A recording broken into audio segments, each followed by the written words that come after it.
travailler l'image de la police. Je trouve que Gérald Darmanin aurait pu, et bien sûr qu'on lui demandait les pas jeunes aujourd'hui font la différence aujourd'hui les jeunes quand ils voient ces images. On lui demandait, moi je trouve qu'on lui demandait pas de cautionner évidemment ce qui s'est passé. C'est là, et il a bien fait de les condamner si lui est bien placé pour avoir les preuves, je pense. Bon, j'imagine qu'il ne s'est pas avancé légèrement, même si la justice doit dire exactement ce qu'il en est. Mais il aurait dû aussi couper court à cette espèce de montée en mayonnaise, en rappelant que les policiers sont agressés de telle façon, en rappelant les chiffres, en disant finalement tout ce qu'on a dit tout à l'heure, pour montrer qu'il ne faut pas passer plus de temps médiatiquement. Pardon. Oui, mais là, il aurait dû le faire. Là, en empêchant que tout cela soit récupéré.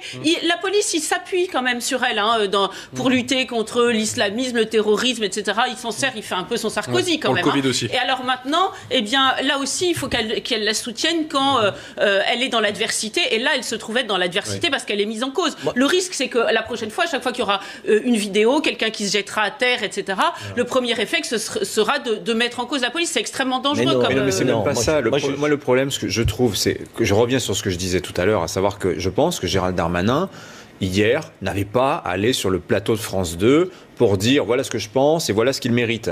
Il est le ministre de l'Intérieur. Il y a des procédures, et on a beaucoup parlé sur ce plateau des fameuses procédures, l'IGPN, le risque de révocation avec perte des droits à la retraite aussi. Les policiers, on a beaucoup dit ça, qu'ils avaient ce risque de sanction qui planait sur la tête. Avait-il besoin, Gérald Darmanin, de céder au tribunal médiatique, à la vindicte populaire qui réclame la peau de ces policiers? Parce que moi, je pense que c'est une affaire qui provoque quand même un malaise terrible. Moi, je vois sur les réseaux sociaux, c'est terrible, c'est extrêmement polarisé entre ceux qui disent... Il n'aurait pas pris plus de coups en ne prenant pas cette position ? Mais franchement, c'est quand même quelqu'un si un ministre de l'Intérieur n'est pas en mesure de résister à la tentation d'une interview, pardonnez-moi... Ça passe, il y a un petit calcul bénéfice-risque. Il semblerait que je pense que justement, on est dans l'en même temps total. Là, donc après, il sait qu'il va y avoir le président derrière. Donc... Oui, non, mais il l'avait déjà. On est dans l'en même temps total, c'est-à-dire d'un côté, Gérald Darmanin d'un côté qui dit « Je suis le premier flic de France, je défends toujours la police, nanani, nanana », et de l'autre côté, il y a 3 flics qui se comportent mal, c'est filmé, ça provoque une émotion légitime, et il se sent obligé d'entrer dans la polémique. Et moi, je considère que le ministre, à ce moment-là, il doit faire preuve de sang-froid, et effectivement, ces policiers méritent des sanctions exemplaires, sans doute la révocation, et peut-être même des peines de prison pour ce qu'ils ont fait. Mais enfin, à embarquer, tomber dans le piège de créer une polémique sur ce qu'est la police aujourd'hui, c'est une erreur. Moi, je me mets 3 secondes à sa place. Il est au journal de 20h, il y a Anne-Sophie Lapix en face de lui, il y a le sujet juste avant, avec des images. Comment voulez-vous qu'ils s'en sortent? Moi, je suis atterré par ce que j'entends. Je vous le dis franchement, je suis atterré par ce que j'entends, parce qu'on serait presque effectivement dans le refus de regarder en face un fait, pas d'essentialiser, c'est pas ça le sujet.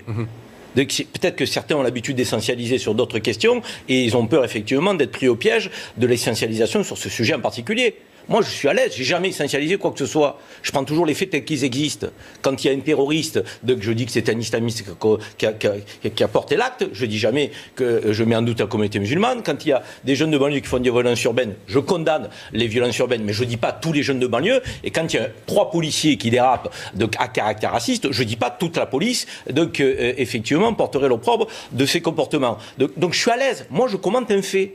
Et je commente un fait qui a un caractère raciste. Mais j'ai l'impression que c'est pas très grave, quoi. Et que le ministre pourrait effectivement s'astreindre de commenter ça. Mais comment voulez-vous qu'un ministre de la République, c'est ce qu'a dit l'avocat de Michel qui voudrait défendre l'immense majorité des fonctionnaires de police républicains, respectueux des codes de déontologie, qui eux-mêmes se sentent salis par les images que nous avons, comment voulez-vous qu'ils puissent ne pas commenter cela? Très franchement, honnêtement, moi je veux bien qu'on entende tout ce qu'on veut, mais la police nationale a le droit de se tromper dans ses recrutements. Justement. Voilà moi ce que je retiendrai effectivement de cet épisode. Donc on a 3 personnes qui sont certainement dans la police et qui se foutent du contexte que vous évoquez, article 24, partie 24, des gens qui sont racistes, qui ont une haine en eux et qui profitent effectivement de leur position dominante par cet abus de pouvoir et qui certainement exercent des violences comme ils l'ont fait. Ces gens-là, il faut les virer de la police. Le débat est animé, le débat continue juste après une courte pause. On ira rejoindre notamment Mario Bazac qui nous parlera notamment de l'IGPN qui est en question. On rappelle que 4 personnes sont actuellement en garde à vue. Vous restez avec nous, à tout de suite.